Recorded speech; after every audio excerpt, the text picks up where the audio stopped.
Saya sebagai pelaku bisnis, pelaku usaha, saya selama ini menggeluti di bidang pertambangan, khususnya tambang nikel di daerah Sulawesi Tengah.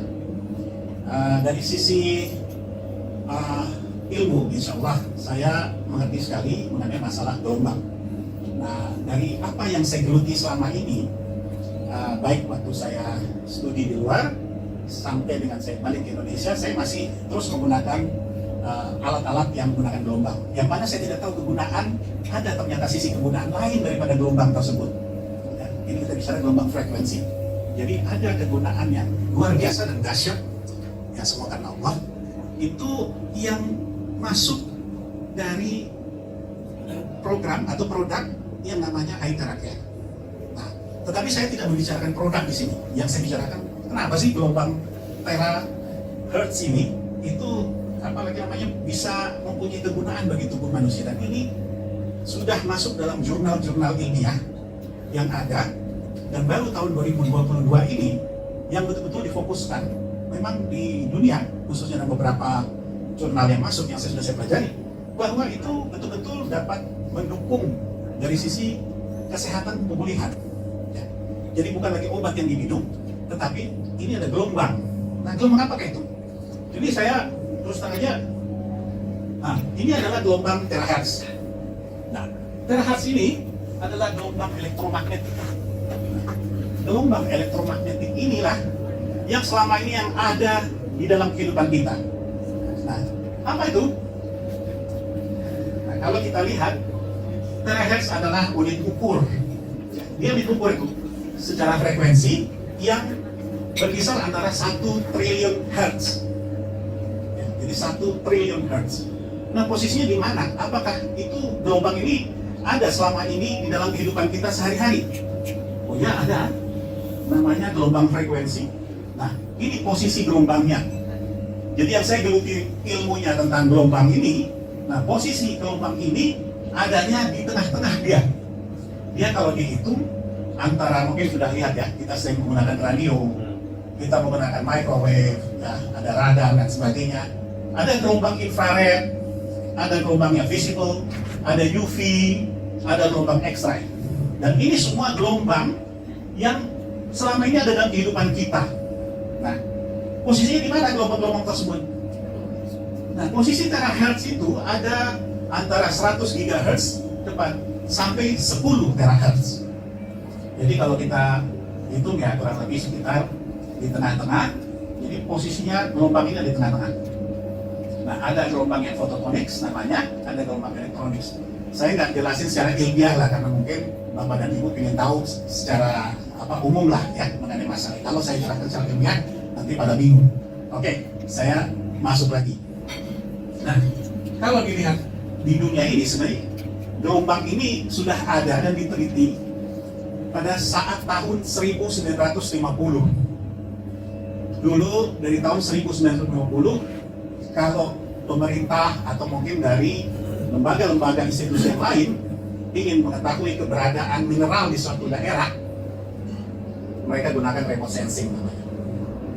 Jadi dari satelit bisa nembak ke bumi, bisa melihat potensi-potensi mineral yang ada di negara tertentu.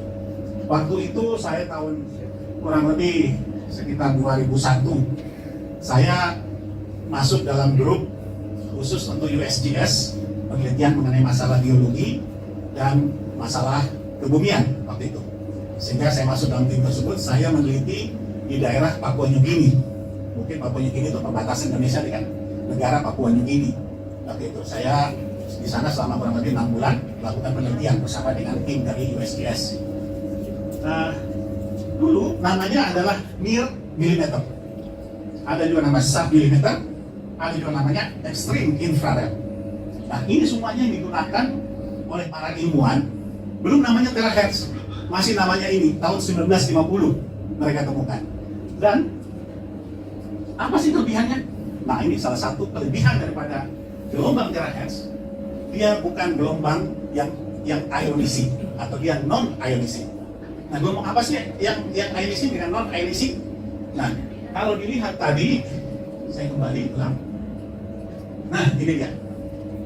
Gelombang-gelombang yang ionising adalah gelombang yang mempunyai radiasi yang bisa tembus atau bahkan dia bisa merusak jaringan. Contohnya apa? X-ray. Ya, contohnya gamma rays, X-rays dan sebagainya. Nah, biasanya kan sini ada Pak Dokter apa segala, ada Bu Dokter di belakang pasti tahu lah bagaimana kondisinya tubuh manusia kalau di X-ray terus, ya kan? Pasti akan berpengaruh terhadap kesehatan manusia itu sendiri. Nah, dengan kondisi itu disebut non-ionising. Nah, dia juga non-invasif. Apa itu non-invasif? Jadi betul-betul suatu gelombang yang dapat penetrasinya, semua gelombang khususnya TRS bisa mempenetrasi cukup jauh. Bahkan nanti saya jelasin, kecepatan gelombang tersebut bisa 1.500 meter per detik. Bayangkan, kecepatan gelombang ini 1.500 meter per detik. Bayangkan itu supersonik ya, pesawat yang melebihi kecepatan suara. Dengan kondisi bahwa non-invasif berarti gelombang ini tidak membawa bahaya kepada tubuh manusia atau makhluk hidup. Low energy characteristic. Jadi ini gelombang juga ini aman buat manusia dan hewan karena energinya tidak merusak.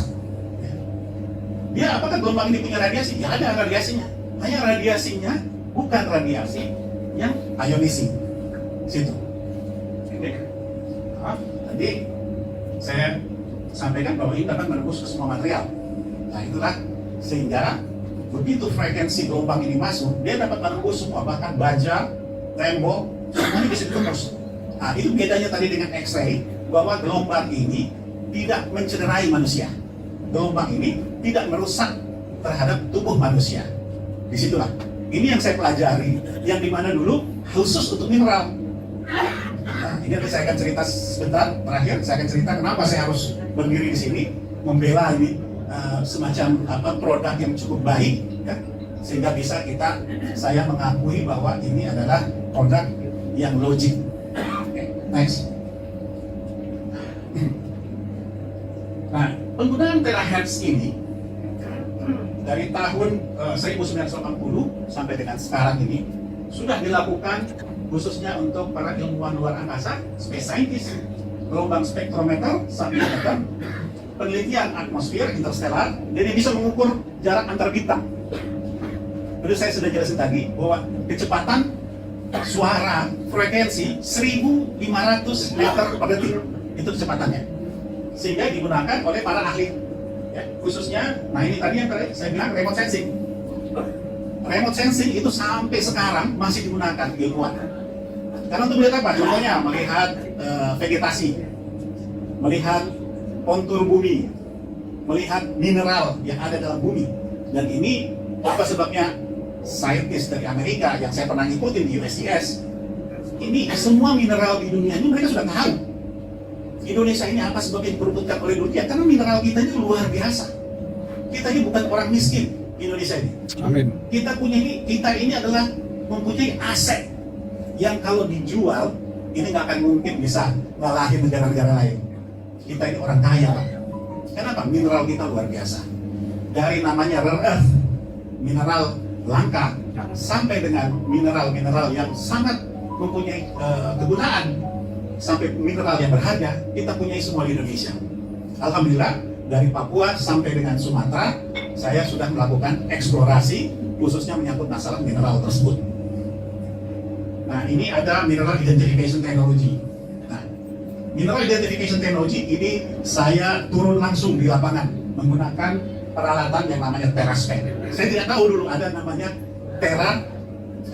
TeraCare atau terahertz. Saya cuma tahunya bahwa saya gunakan alat tersebut untuk kegiatan-kegiatan ilmuwan, saintis, untuk bisa mengetahui jumlah mineral atau mungkin mineral apa sampai nanomikron bisa kita temukan mineralnya itu apa dengan menggunakan teknologi terahertz. Terus di the Herschel Space itu juga, ini juga teleskop raksasa menggunakan gelombang tera.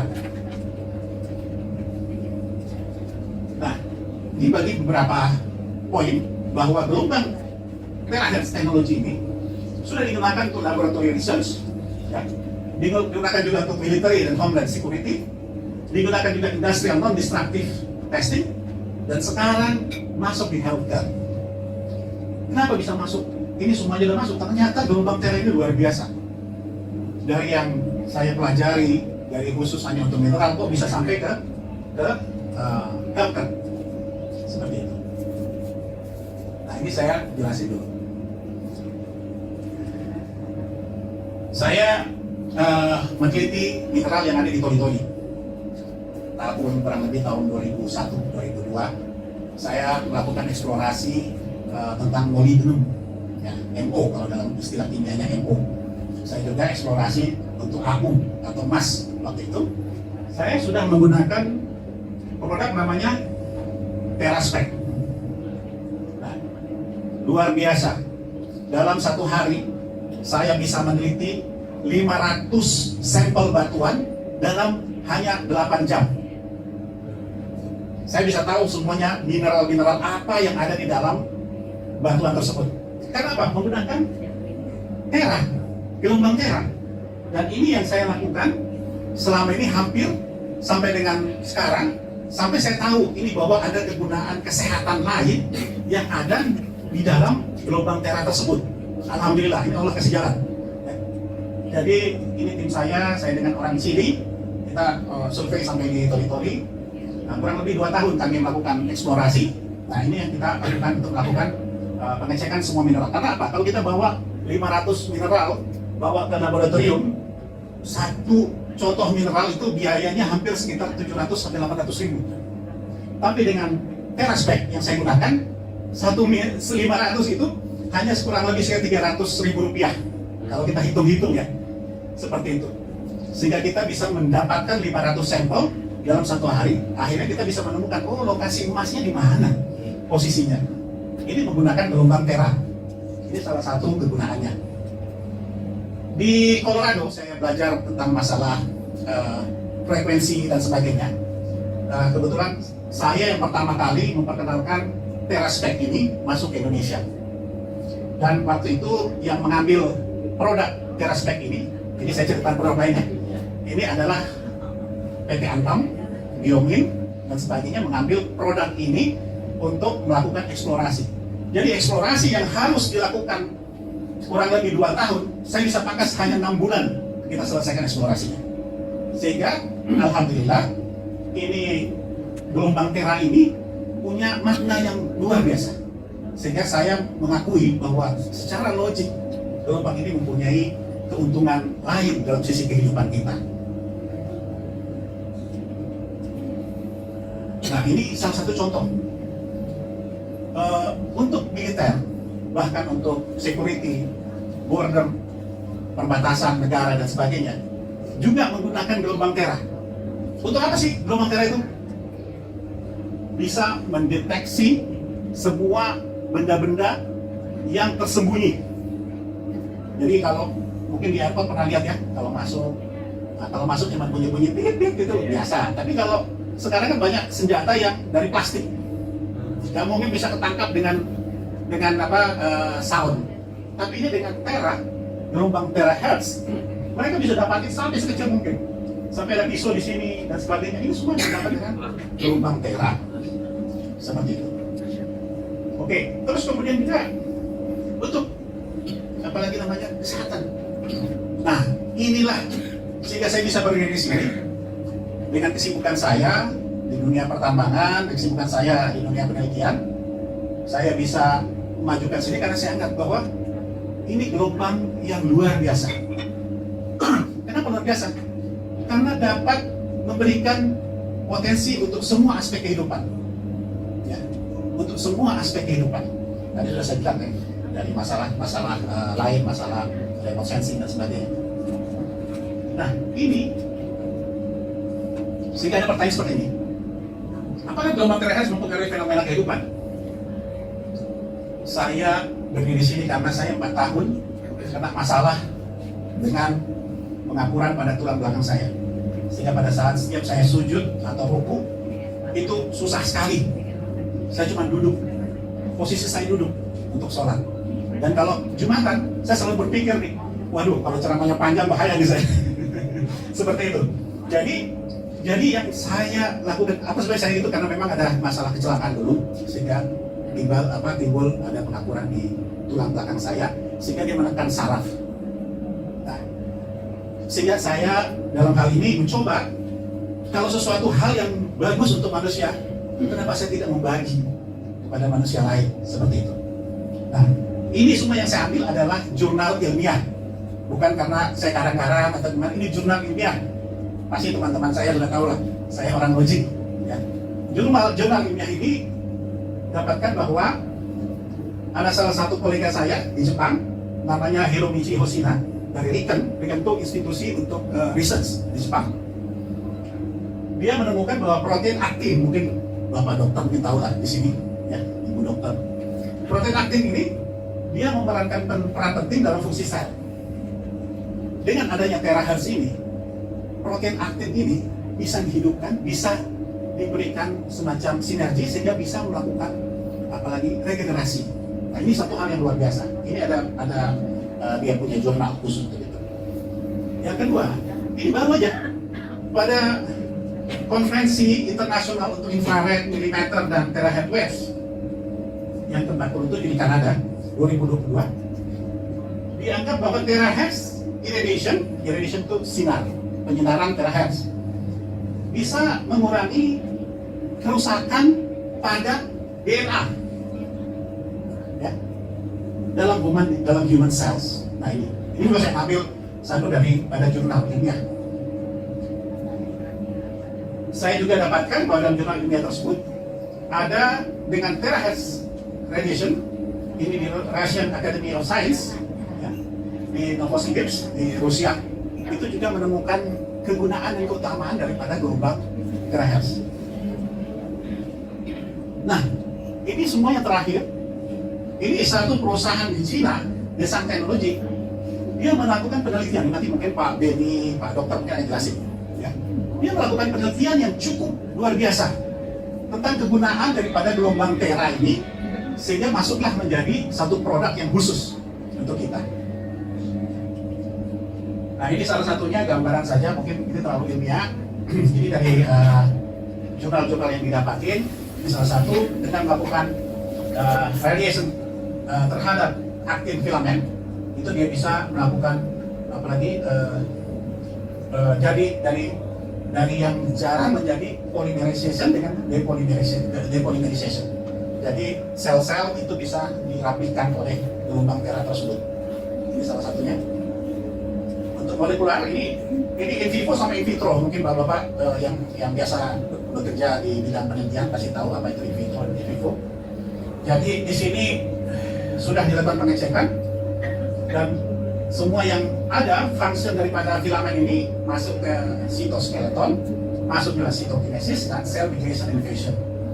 Tadi yang in vitronya yang di luar tubuh manusia, penelitian di luar tubuh manusia itu masuk ke tadi yang disebut polymerization ke depolymerization. Jadi betul-betul merapikan dia punya sel-sel yang ada. Ini yang jelasin kolega saya, Profesor Hiromichi Hoshina. Nah, dari penelitian juga kecepatan gelombang terahertz ini setelah diteliti dia induce gelombang kejut, ya, gelombang kejut. Nah, dilakukan shadowgraph method itu ditemukan bahwa kecepatan daripada shockwave tadi, ya, kecepatannya itu bisa 1503 meter per detik. Luar biasa cepatnya. Saking cepatnya dia bisa menembus beberapa benda-benda material yang lain. Jadi salah satunya. Dan juga kalau dikenakan air ke air, nah ini lebih biasa, dia 1,5 km per detik di suhu 26 derajat Celcius. Nah, ini salah satunya bahwa hasil penelitian profesor ini betul-betul dapat membantu untuk membuka cakrawala kita. Juga dalam penyinaran, nah saya tampak sekali apa yang terjadi, ya, tadi menjadi seperti depolymerization. Jadi tadinya seperti ini akan berubah, sel akan menjadi seperti itu. Nah, ini semuanya terlalu sains, tapi nanti mungkin gambaran ini semuanya bisa didapat daripada jurnal daripada profesor ini. Jadi ini terbukti lah, bahasa umumnya terbukti bahwa dengan gelombang tera ini insya Allah dapat membantu dan memperbaiki sel-sel tubuh manusia. Nah, ini tadi saya bilang yang ionisasi dengan non ionisasi. Khusus untuk masalah foto induced shock wave, dia itu betul-betul gelombangnya langsung menyentuh dasar dan ini bisa merusak terhadap tisu atau jaringan. Sedangkan terahertz diinduce ke dalam, dia akan terhablum gitu, ya, masuk langsung ini air, level air masuk. Kalau kita bicara air berarti ada darah di situ ya, darah di situ masuk, dia bahkan stabil untuk sampai ke bawah, tidak merusak jaringan sama sekali. Nah, ini gambarannya. Oke. Nah, Russian Academy of Science melihat bahwa dengan potensi ini ternyata terahertz ini sudah banyak yang mempatenkan. Dengan penemuan-penemuan mereka sudah banyak. Jadi sampai dengan tahun 2016 ini luar biasa jumlah paten terhadap apalagi namanya semua alat yang menggunakan gelombang terahertz. Nah, ini juga melalui Russian Academy of Science ini disebut ada beberapa hal, contohnya masalah Jurkat cells dapat diaktifasi, terus eritrositnya ya, dan sebagainya, human blood. Nah, ini semuanya data yang betul-betul masuk bahwa gelombang terahertz ini itu luar biasa manfaatnya untuk manusia. Jadi saya skip aja. Nah, ini efek kepada sel saraf, nerve cell.